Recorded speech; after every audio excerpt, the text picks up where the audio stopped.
All right, so tonight's program is called The Legend of a New England Ghost Ship. Author Jill Farinelli will discuss her book, The Palatine Wreck, The Legend of the New England Ghost Ship. Jill graduated from William Smith College with a Bachelor of Arts degree in American Studies and English, easy for me to say.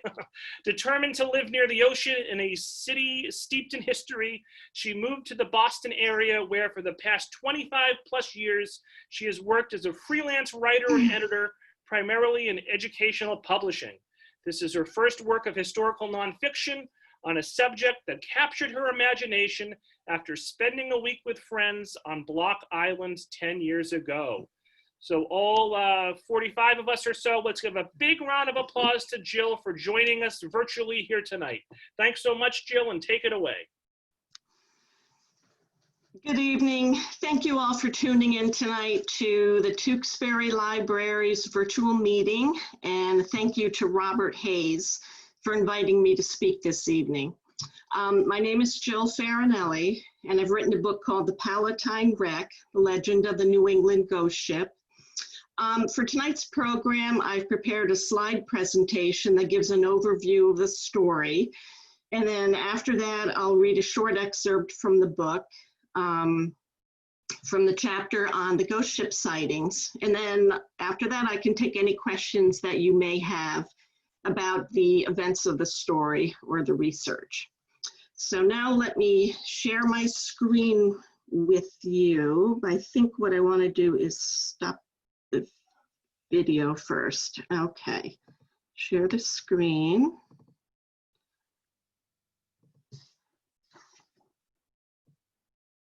Okay, is that working?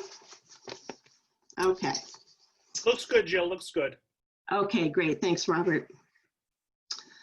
The Palatine Wreck is the true story of the voyage of an immigrant ship named the Princess Augusta, which ended in shipwreck on Block Island in December 1738. From this incident grew one of New England's most enduring maritime mysteries, the legend of the Palatine. The Princess Augusta was just one of hundreds of shipwrecks that have occurred in the vicinity of Block Island over the centuries, with a few notable exceptions, like the sinking of the passenger steamer Larchmont in 1907, which took the lives of nearly 150 people. Most of the wrecks have long since passed from memory. The Princess Augusta might have been forgotten too, were it not for the ghost story that became attached to it: the appearance of a fiery phantom ship nicknamed the Palatine Light. Legend says the Palatine Light has been seen in the water surrounding Block Island on and off for nearly 3 centuries. It's been witnessed by islanders, mainlanders, and mariners alike. From a distance, it looks like a pyramid of fire that mutates in size. It'll shrink to a point of light and then expand to its former brightness, sometimes shooting flames and sparks into the sky. Closer sightings look like an actual 3-masted ship with sails set, engulfed in flames from the waterline to the masthead. Witnesses claim the flames have no effect on the hull, sails, or rigging, producing no heat or smoke. Most sightings have occurred southeast of the island, with the ship traveling north toward Newport. It's said to move swiftly without wind, sometimes rising and plunging as if in a storm, often disappearing and then reappearing some distance away. The vision can last for 15 minutes or more until it fades into mist, sinks below the surface, or shrinks and disappears. The first alleged sighting was on December 27, 1739, 1 year to the day after the wreck of the Princess Augusta. In the beginning, the sightings came and went yearly. Later, they occurred more sporadically, at all times of the year and in all weather. It usually materialized just after dark and often preceded a severe storm. A cluster of sightings were reported in the late 1800s, around the time Block Island was enjoying a tourist boom. It reappeared during a blizzard in late December 1912, 8 months after the Titanic disaster. More recently, it was seen in 1963, which prompted a search by Navy and Coast Guard ships and aircraft. But in each case, nothing was found. Some believe the light is a manifestation of the souls on board who died under traumatic circumstances and are now trapped between this world and the next. Skeptics insist there's a scientific cause, such as methane gas bubbling up from the ocean floor and ignited by lightning, or bioluminescent sea life, or even the aurora borealis. None of these theories has ever been proved, so to the superstitious, this is proof enough that the phantom ship is real. As I mentioned earlier, the Palatine Light had been linked to the Princess Augusta, a 200-ton British cargo ship hired by a merchant house in the Dutch city of Rotterdam to carry several hundred German immigrants to Philadelphia. But to call the vessel an immigrant ship is to misrepresent the main purpose of the voyage, which was to pick up raw materials and staple goods from the British colonies in North America and transport them back to England. The voyage from Rotterdam to Pennsylvania was just the first leg of a three-part transatlantic trading voyage, a triangle trade of sorts. According to the shipping contract, after dropping off the passengers in Philadelphia, the captain was to load provisions like flour, bread, meat, and dairy products and deliver them to the plantations in the West Indies. In the West Indies, the ship would pick up sugar, an extremely valuable commodity at the time, and possibly molasses and tropical woods, and bring them back to England. So practically speaking, the transport of German immigrants to Pennsylvania was a way for the merchant house to make more money on the westward leg of the trading voyage when the ship would otherwise be sailing lightly loaded or in ballast. Before departing Rotterdam, the Princess Augusta had to be reconfigured below deck to carry passengers. Temporary bunks were added and stacked 2 and 3 high. The shipping firm, not the captain, decided how many passengers the ship could safely carry. 340 passengers were reportedly put aboard. However, there may have been more because of how human freight was calculated. Children ages 4 to 14 were counted as half freights, while children under 4 were not counted at all. So this family of 5, for example, would have been counted as only 2.5 freights. By this measure, there may have been well over 400 people on board. And consider this too, the Princess Augusta was only about 20 feet longer than the Mayflower, but carried 3.5 times as many passengers, but only half as many crew. Most of the passengers were from the Palatinate, a war-torn territory in what is now southwest Germany. And this map shows the route that they took out of Europe, down the Rhine River, into the North Sea, and then down into the English Channel. The British called these people Palatines, and the ships that carried them, Palatine ships. Because the Boston newspapers that reported the wreck never mentioned her real name, the ship became known as the Palatine. The ship left Rotterdam in late June and was supposed to have arrived in Philadelphia in September. About 10 weeks was the length of an average voyage.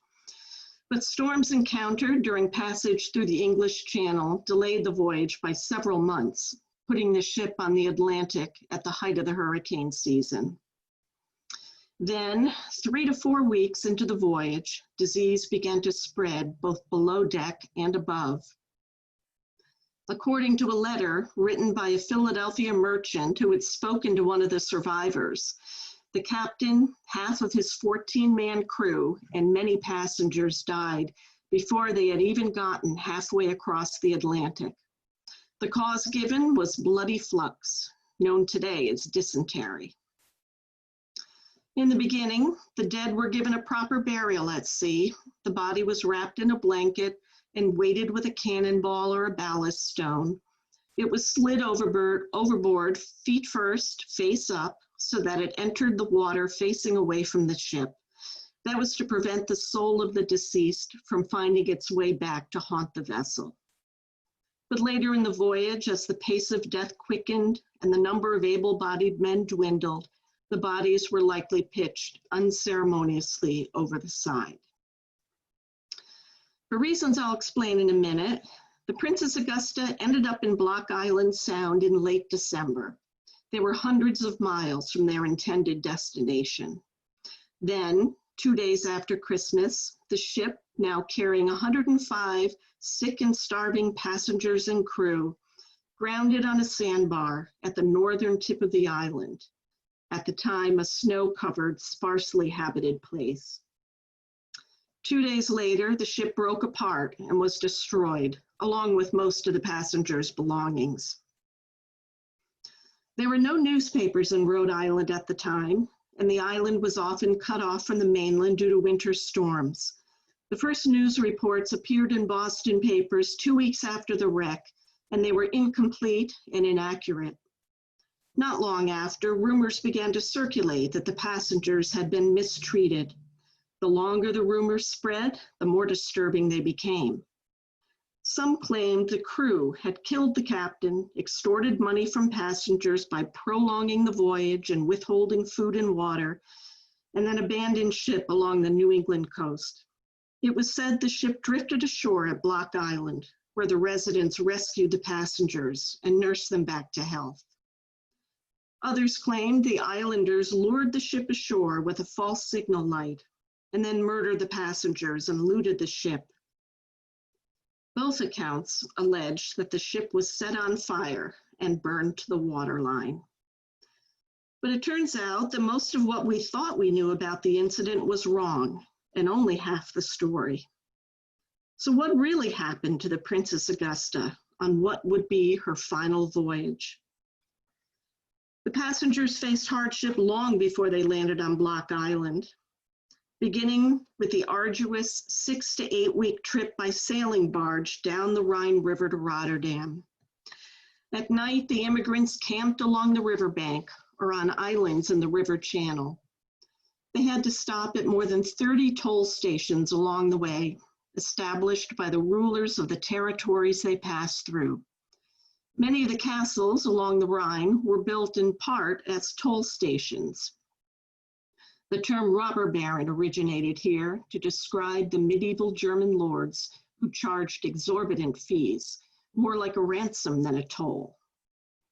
And this toll station is called False Castle. It was built in the middle of the Rhine River, and this is one that the emigrants would not have forgotten.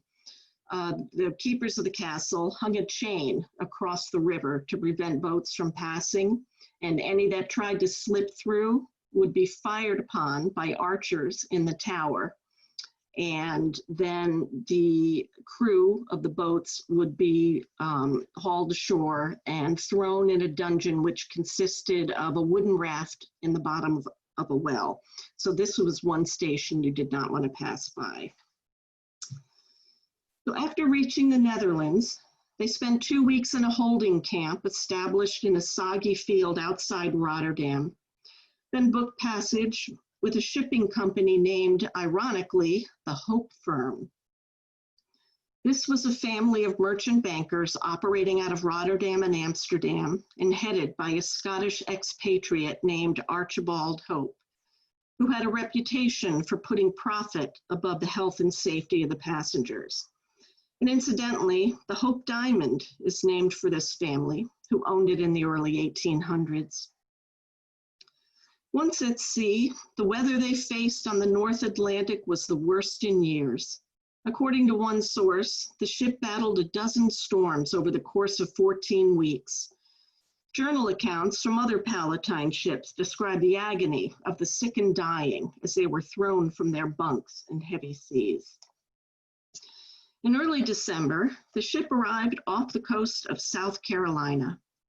For reasons we can only guess at, the acting captain decided to make an unscheduled stop in Charleston.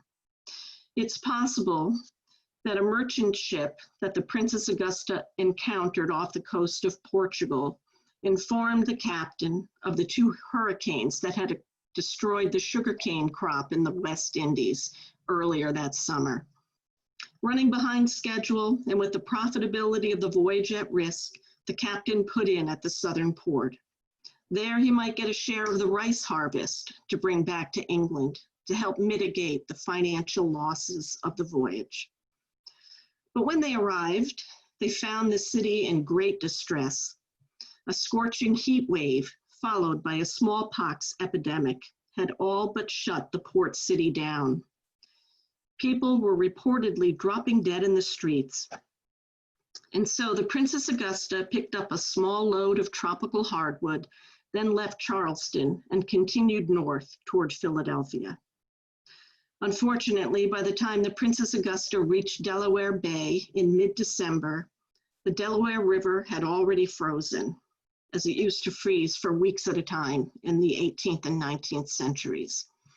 While sailing back and forth at the entrance of the bay, waiting for the river to thaw, the ship was blown up the coast, landing in Block Island Sound during a blizzard. But while weather played a vital role in the ship's destruction, the voyage was doomed before it ever left Rotterdam. Newspaper reports of the wreck claimed the passengers were sickened by the ship's water supply, which had been stored in old wine barrels. But there's evidence that some of the passengers were already sick when they boarded ship. The holding camp they were forced to stay in on the outskirts of Rotterdam was reportedly crowded and overrun with dysentery. It was said that more than 80 infants had died there in a very short period of time. And in fact, dysentery plagued most of the nearly 24 Palatine ships that year, suggesting that the barrels on board the Princess Augusta were not the source of the disease. I learned about the Palatine legend while vacationing with friends on Block Island. After I got home, I found some articles on the subject. I also read a short book about the Palatine, published in 1994, and I was intrigued, but the book, written 25 years ago, left many unanswered questions.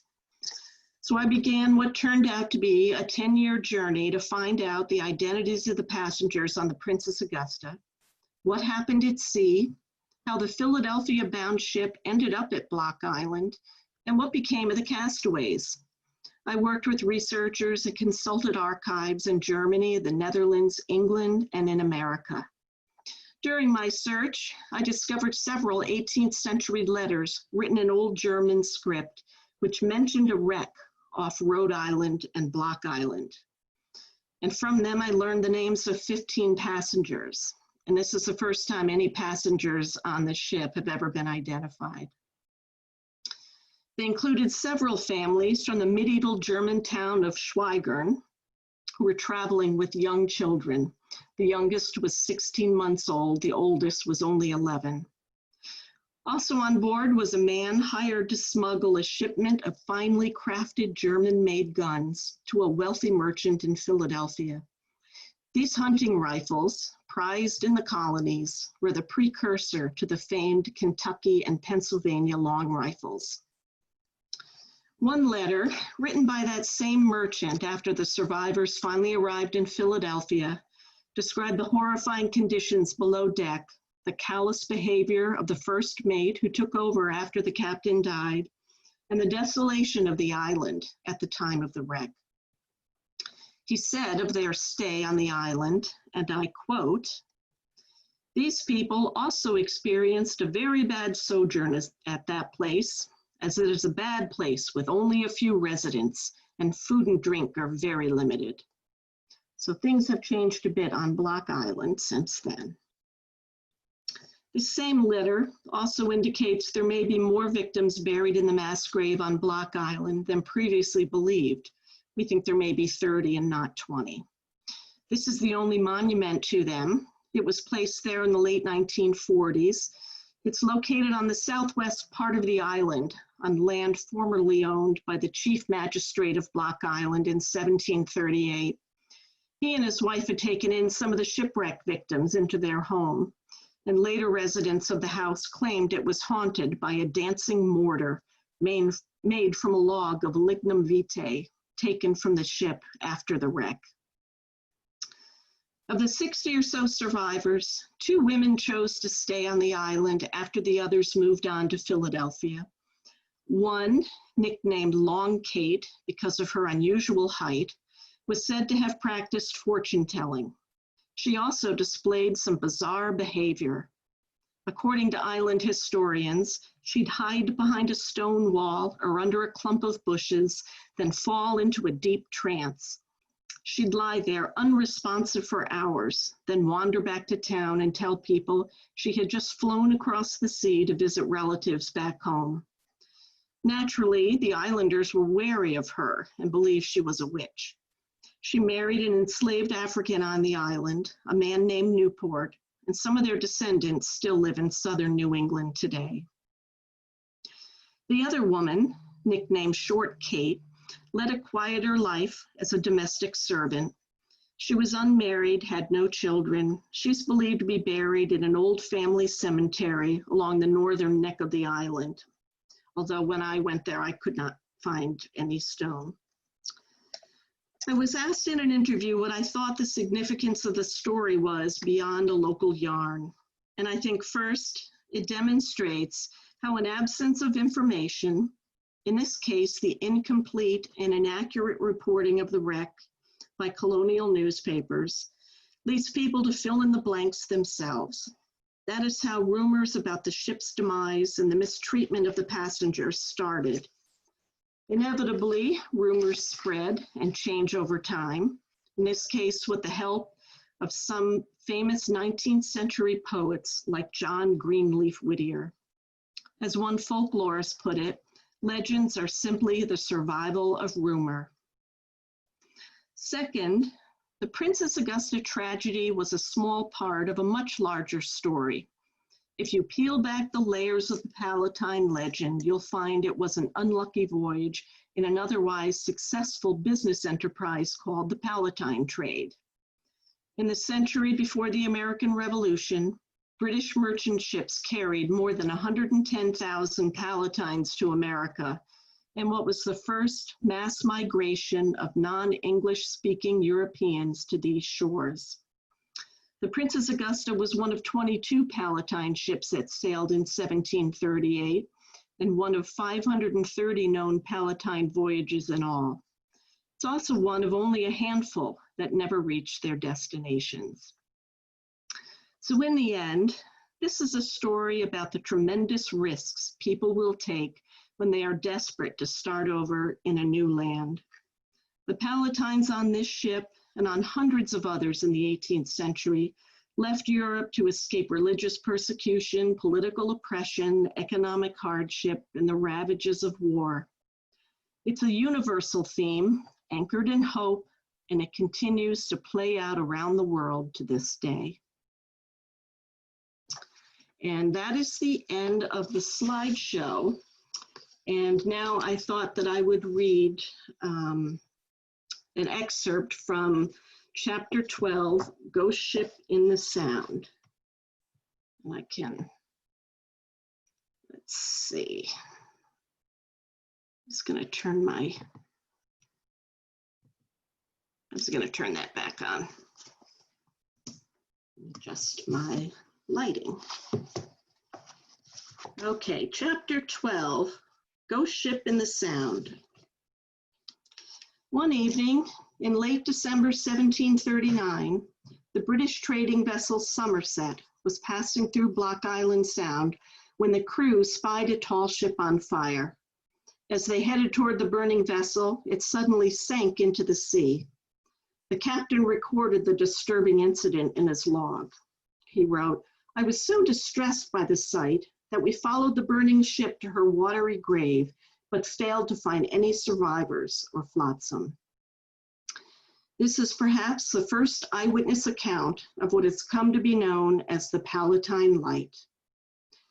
This apparent flaming ghost ship has haunted the waters around Block Island on and off for centuries. Because its first appearance coincided with the one-year anniversary of the Princess Augusta wreck, It has been connected to the disaster ever since. Like many ghost ships, it's said to be a manifestation of the souls on board, who died under traumatic circumstances and are now trapped in their journey between this life and the next. Some see the specter as a simple reminder of the tragedy. Others believe it is a warning of impending doom or a threat of revenge. No doubt, its continued reappearances have been the main reason the Palatine legend has survived for so long. The light has been seen by hundreds of people over the years, islanders, mainlanders, and mariners alike. The most recent known sighting occurred in 1963 with the report of a burning vessel in Block Island Sound that neither Coast Guard ships nor Navy aircraft could locate. In the beginning, the ghost ship appeared each year on the anniversary of the wreck.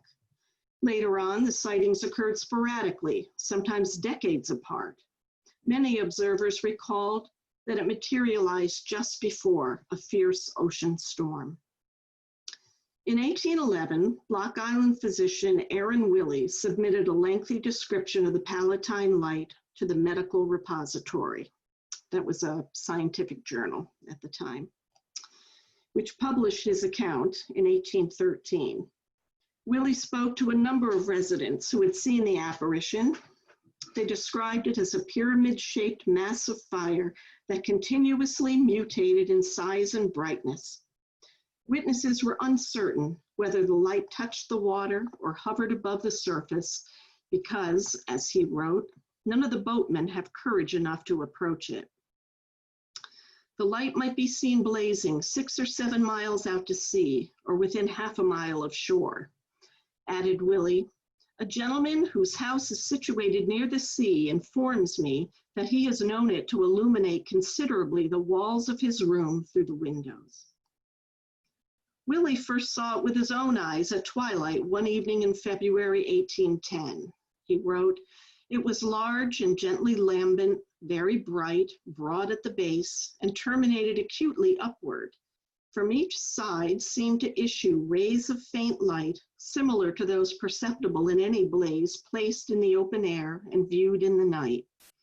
It continued about 15 minutes from the time I first observed it, and then slowly became smaller and more dim till it was entirely extinguished." He saw it again that same year on the evening of December 20th. At first he thought it might be a light on board a vessel, but its alternate motion and rest, as he described it, and its unsteady magnitude and luster soon convinced him otherwise.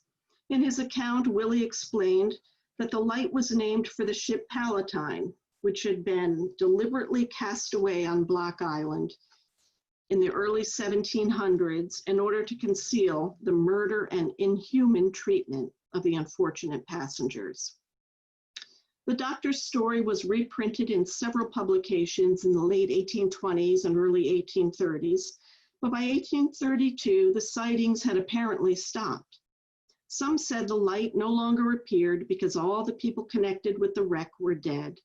Whatever the reason, there were no new reports of the phantom for almost 50 years. Now, the next section of this chapter describes the sightings that occurred in the late 1800s. So I'm going to skip over those and pick up again with the sighting that happened in 1912. Then, just after nightfall on December 27th, 1912, island resident Warren Ball spotted what appeared to be a 3-masted schooner engulfed in flames at some distance off the southeastern end of the island. Blizzard conditions and massive waves that evening prevented the New Shoreham life-saving crew from launching the longboat. Instead, 2 steel-hulled revenue cutters were dispatched from the mainland. As the first cutter approached the scene, the burning ship sank beneath the roiling surface. The rescue vessels, with a combined crew of around 110 men, scoured the sea all night and into the next day, but found no trace of the sinking, no splinter of wood or scrap of sail, no lifeboats, no bodies. Noting the date, the absence of wreckage, and the eerie similarity to previous sightings, some began to wonder if the ghost ship had returned. New London's newspaper, The Day, pointed out the peculiar coincidence that the burning vessel had been seen in almost the same spot as earlier apparitions. And as time goes on, they wrote, the thought gains headway that the famous Palatine Light has been seen again. And that's the end of the reading. So now I can take any questions that anyone may have about the story or about the research. Great. So let me just pause the recording.